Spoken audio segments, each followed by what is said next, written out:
आज सकाळी सकाळी जाऊन आलो त्यामुळे इतकं मस्त दर्शन झालं ना, मजा आली. वा हा प्रसाद हे घे श्री. ए काका, तू कंपनीच्या नावाचं काही ठरवलंस का? आपल्याला नावाचं डिझाईन लवकरात लवकर फायनल करायचं. श्री, माझ्याकरता जगात फक्त एकच नाव आहे, विघ्नेश्वर.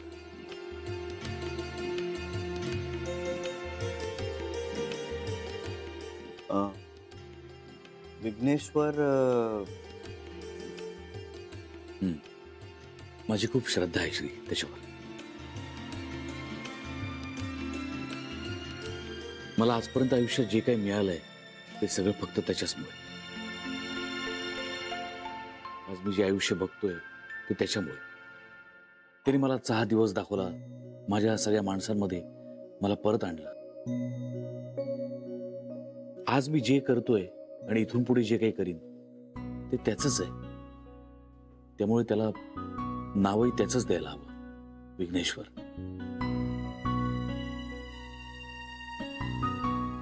नाही, पण तरी आणखीन काही ऑप्शन्सचा विचार केलायस तू? काही इंटरेस्टिंग वेगळी नावं? श्री, नावापुरता माझा विचार झालाय. हे बघ, तुला पटत नसेल, तुला आवडलं नसेल तर तू चेंज करू शकतोस. I don't mind. पण मला विचारशील तर मी हेच नाव ठेवणार, विघ्नेश्वर बेकर्स.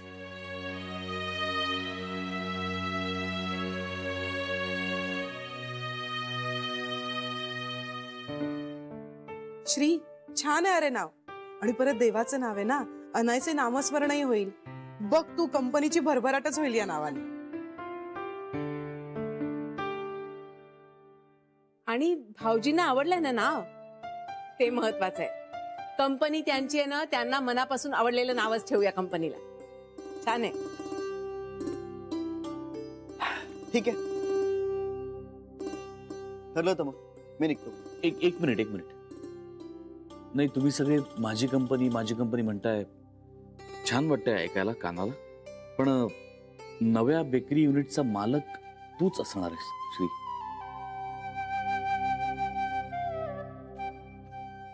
अरे काका, नाही, माझं बोलून व्हायचंय अजून श्री. म्हणजे बघ, मी सतत तुझ्याबरोबरच असणार आहे 24 तास. फक्त मला तो स्ट्रेस नकोय बिझनेसचा. म्हणजे तुझ्या इतके पटापटा निर्णय मला नाही घेता येणार. कारण बिझनेस म्हणून त्यातलं काय आहे ते खरंच मला नाही कळत.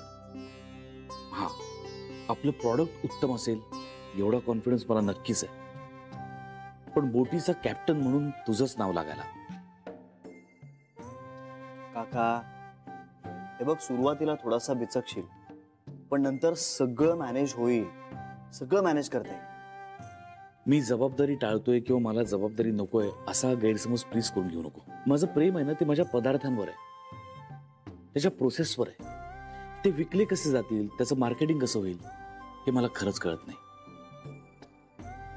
ते तुला कळतं, तू त्यात स्किल्ड आहेस.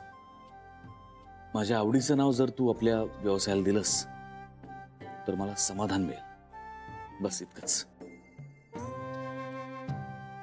श्री, मला वाटतं तू कांताच्या कलानं घे. आई, तुला नाही आवडलं नाव विघ्नेश्वर बेकर्स? तुला आवडलंय ना, मग झालं.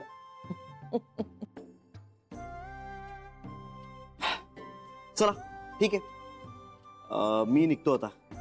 ए काका, 11 वाजता मीटिंग आहे. हो, निघतो सर. येस, चला. नीट जा रे बाबा. हो, चला, बाय. बाय. श्री, काय?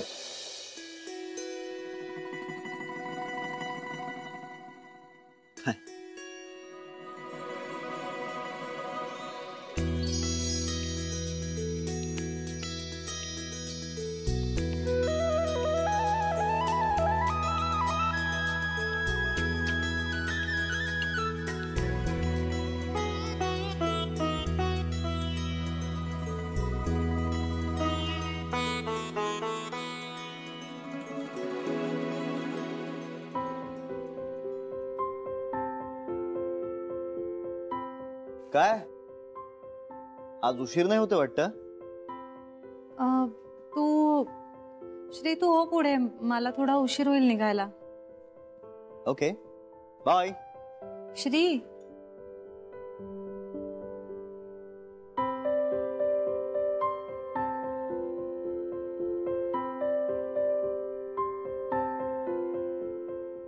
बाय. बाय.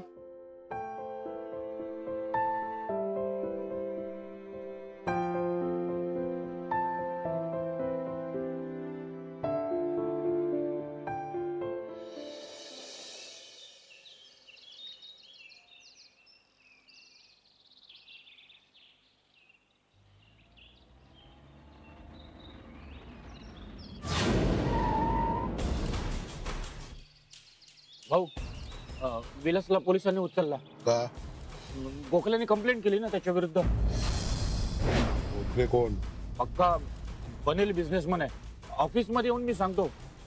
पण भाऊ ते विलासचं बघतो मी.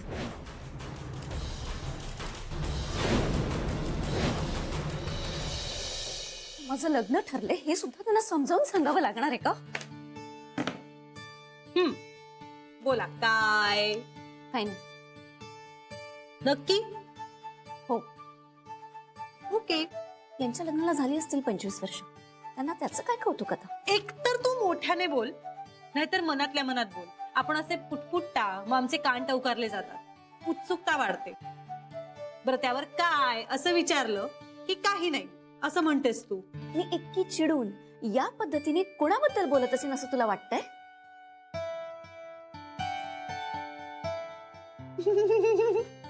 आत्ता काय केलं त्यांनी? अरे लग्न आहे यार माझं, लग्न. हा. तरी हे मला लवकर सोडत नाही ऑफिस मधून. हळू. मी पुटपुटले तरी तू मला बोलतेस.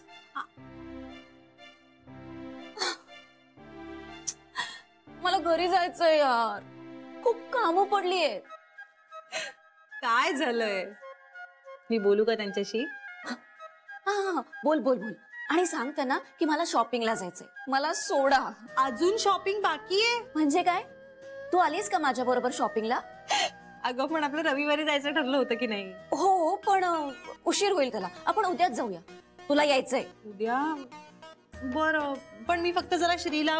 जेजूला मी सांगू का? अगं नाही, एवढी काही गरज नाहीये. म्हणजे परवानगी वगैरे नाही मागायची, पण मी फक्त त्याला सांगते. नशीब तू माझ्याशी तुसडेपणानं वागत नाहीस, नाहीतर हे माझा अपमान करायलाच मला या बँकेत ठेवलंय यांनी. मी तुला सांगते जान्हवी, एक दिवस यांना पश्चाताप होईलच.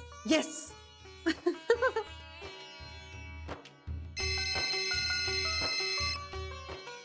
मनीष बघ ना रे, हे मला लवकर सोडत नाहीये ऑफिस मधून. Sir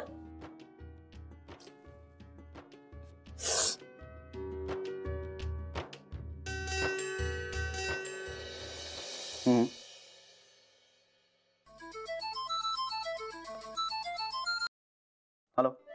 hello. जान्हवी अगं मीटिंग मध्ये मी. काही इम्पॉर्टंट आहे का? नंतर फोन करू? ओके. चल बाय. बाय.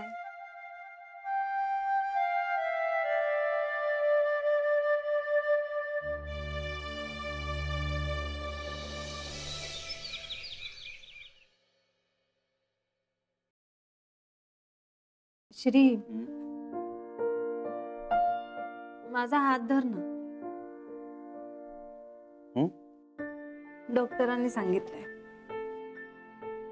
तुला डॉक्टर रादर मला तुझा हात धरायला सांगितला डॉक्टरांनी? आणि सारखा.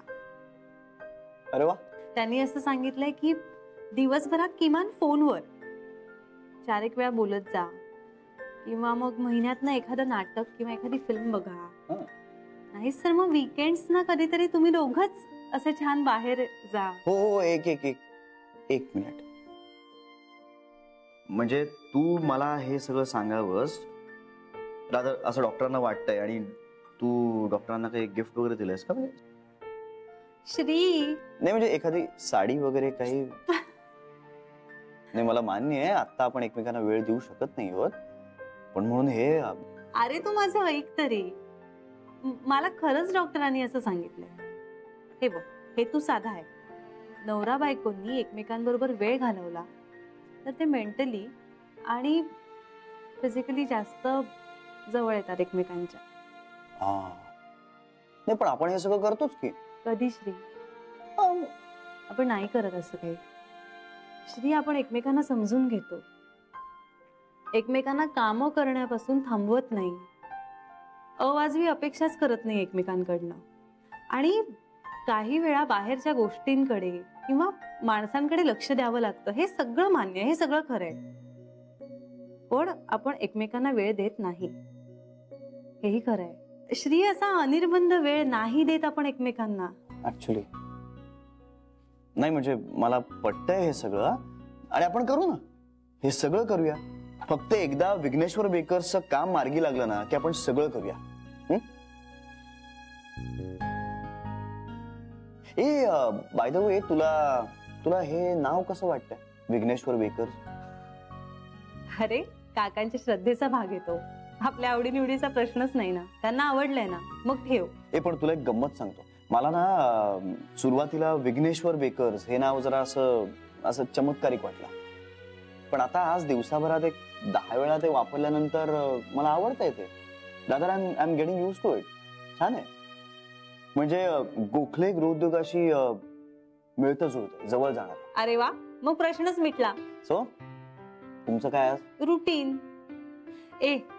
पण गीता ना लग्नमय झालीये. हो ग, मनीष सुद्धा हल्ली जाम खुश असतो. पण काय मस्त फेज असते ना ती. हो ना. पण मुलांना इतकं टेन्शन काय येतं तेच कळत नाही मला. का? म्हणजे जबाबदारी वाढते, जबाबदारी असते ना. शाळा आहेस, मग आमचं आयुष्य नाही बदलत. उलट मुलींचं आयुष्य जितकं बदलतं ना त्याच्यात 10% तुमचं आयुष्य बदलत नाही. असं काही नाहीये, असं तुला वाटतंय.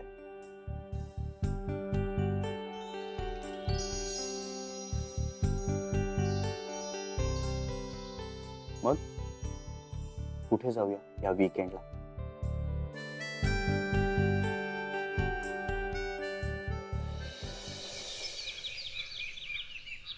ताई, आज माझा सुद्धा डबा भरा. तू मंडळातच जेवणार आहेस का? हो ग. वहिनी, डबा भरलास माझा? हो, भरते. बरं ऐक ना, तो फळवाला येईल ना, त्याच्याकडनं आज पपई घे. मला पार्लर मध्ये घेऊन जायचे. हो, तू निघालीस का? हो, निघतेच आहे 5 मिनिटात.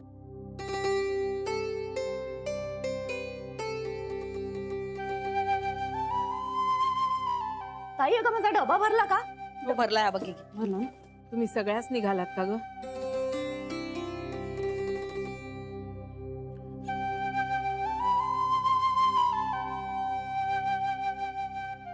बहिणी,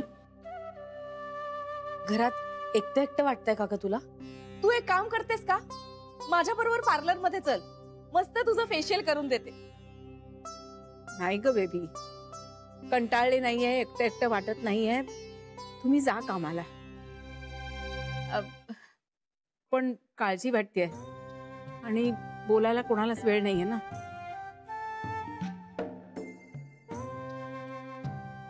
हे बघ, बसले मी. आता बोल माझ्याशी. कसली काळजी वाटते तुला? श्री आणि जान्हवीची. अगं, पण डॉक्टरांनी सांगितलंय ना सगळं ओके आहे म्हणून. हो ग, पण त्या असंही म्हणाल्या ना की दोघांनी एकमेकांबरोबर जास्तीत जास्त वेळ घालवायला पाहिजे. आणि ही दोघं तर श्वास घ्यायची सुद्धा आठवण करायला गेलीत की बिझी आहेत. हो ना. श्री भाऊजींच्या नवीन कंपनीत आणि जान्हवी गीताच्या लग्नाच्या तयारीत. या आजकालच्या मुलींना ना स्वतःच्या लग्नाच्या तयारीला मैत्रिणींना कशाला नाचवायला हवाय कोणास ठाऊक. वय असतं बेबी, हाऊस असते. आणि खरंच इथे कोणाचंच काही चुकीचं नाहीये. श्रीनं भाऊजींच्या नवीन कंपनीत लक्ष घातलंच पाहिजे आणि जान्हवीनी सुद्धा मित्रमैत्रिणींच्या लग्नात त्यांच्या मदतीला उभं राहिलंच पाहिजे. ते सगळं ठीक आहे ग, पण मग दोघं एकमेकांना वेळ कधी देणार? खरंय. आणि एक सांगू का, कारण वेगवेगळी असतात पण परिणाम मात्र एकच असतो. हो ना. ही कामं संपली की दुसरी कामं येतील. या दोघांचा ना अति चांगुलपणा आड येतो.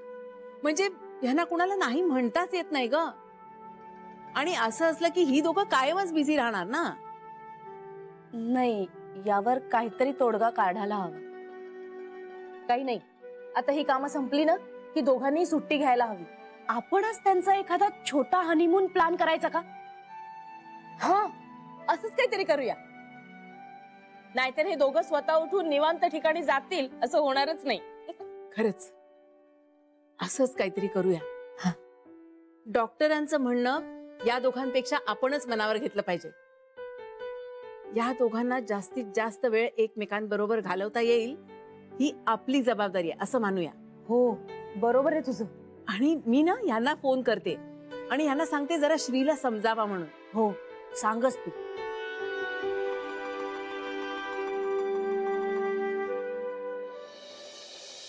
नशीब तुझ्याकडे गाडी आहे, नाहीतर वाट लागली असती. अरे बापरे, एवढ्या थकलीस? लग्न करणं अवघड असतं. लग्न करणं अवघड नसतं, ते निभावणं अवघड असतं. म्हणजे आता काय सांगू ग तुला, पावला पावलाला परीक्षा. जान्हवी, तू मला घाबरवतेस. नाही, मी घाबरवत नाहीये, फक्त तुझ्या मनाची तयारी करते. कसल्या परीक्षा? अगं जुळवून घ्यावं लागतं. आई बाबांकडे जसे वागतो ना तसं तिथे वागून नाही चालत. जमेल का मला? मन मोठं असलं ना की सारं काही सामावून घेता येतं. पण माझं मन तुझ्या एवढं मोठं नाहीये. हे पण तुझं सासरही तेवढं मोठं नाहीये. एकच सासू आहे ना, इनमीन 4 माणसं असणार आहात तुम्ही. तरी पण मला टेन्शन आलंय जान्हवी. तू खूप छान घरात चालली आहेस गीता, आणि मला खात्री आहे तुमचा संसारही आमच्यासारखा छान होईल. मेहंदीला येशील ना? हे बाई, मी कमिट नाही करत. मला मनीषकडेही जायचंय. त्याचं तर अजून कपड्याचं सिलेक्शनही झालेलं नाहीये. तू काय येत नाहीस बरोबर? मनीषला मी पसंत केलेले कपडे पटत नाहीत आणि मला त्याचा चॉईस अजिबात पटत नाही. त्यामुळे आम्ही लग्न आधीच ठरवलेलं आहे की शॉपिंगला एकत्र जायचं नाही.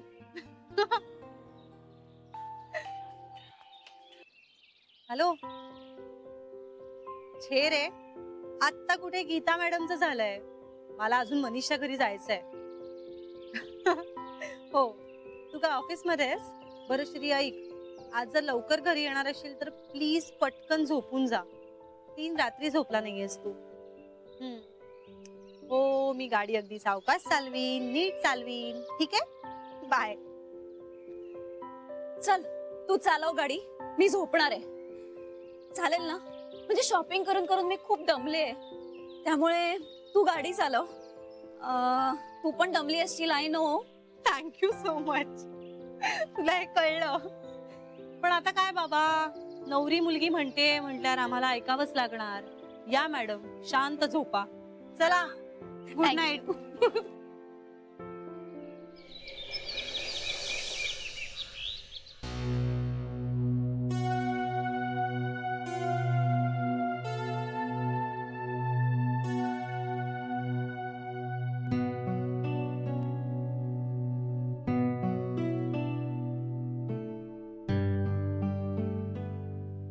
श्री, अरे वर जाऊन झोप ना. अरे जान्हवीची वाट बघत थांबलोय. ती गीता बरोबर शॉपिंगला गेली. नाही, मी फोन केला तिला, येईलच इतक्यात. मी थांबतो ना. तू जा झोप, तू दमलायस खूप. आणि पुन्हा उद्या सकाळी लवकरची मीटिंग ठरवली आहेस तू. हल्ली ना आम्हाला एकमेकांना द्यायला वेळच मिळत नाही. अरे प्रचंड बिझी होत दोघं. म्हणजे एक तर उशिरा घरी येतो मी, सकाळी लवकर जातो, किंवा ती कुठेतरी बिझी असते. जेव्हा ती मला फोन करते तेव्हा मी नेमका मीटिंग मध्ये असतो, किंवा मी तिला फोन करतो तेव्हा ती क्लायंट समोर असते. आम्हाला ना एकमेकांशी बोलायला वेळच मिळत नाही. माझ्यामुळे ना? अरे काका, नाही, मी आपल्याच कंपनीचं काम करतोय ना. उलट मला तर ना त्या मनीषची फार दया येते. त्या बिचाराचं लग्न आहे आणि तोच या सगळ्या गडबडीत अडकला. आपल्या या प्रॉडक्ट लॉन्चच्या गडबडीमुळे ना त्याला स्वतःच्या लग्नाची खरेदी करता येत नाही. मला तर तो म्हणत होता की मी लग्न पोस्टपोन करू का. म्हटलं नको, त्यापेक्षा आपण दोन्ही बार एकदम उडवूया. मग आता इथेच डुलक्या खात बसायचा प्लॅन आहे तुझा, का मी तुला गप्पा मारत जागा ठेवू? काय, थांब ना प्लीज. श्री तुला खात्री आहे आपली ही नवी कंपनी चालेल? 100%. काका अरे मी सगळा अनालिसिस आणि स्टडी केल्याशिवाय इतकी मोठी उडी मारलीच नसती. काका काय झालं? हे बघ काका, भीती वाटणं खूप साहजिक आहे. भीती मलाही वाटते, खूप वाटते. पण एकदा का गाडी रुळावर आली ना, सगळी भीती जाईल. Trust me. नाही तसं नाही श्री, म्हणजे ती भीती तशी नाहीये. मग? श्री तुला हे नाव फारसं आवडलं नाहीये ना?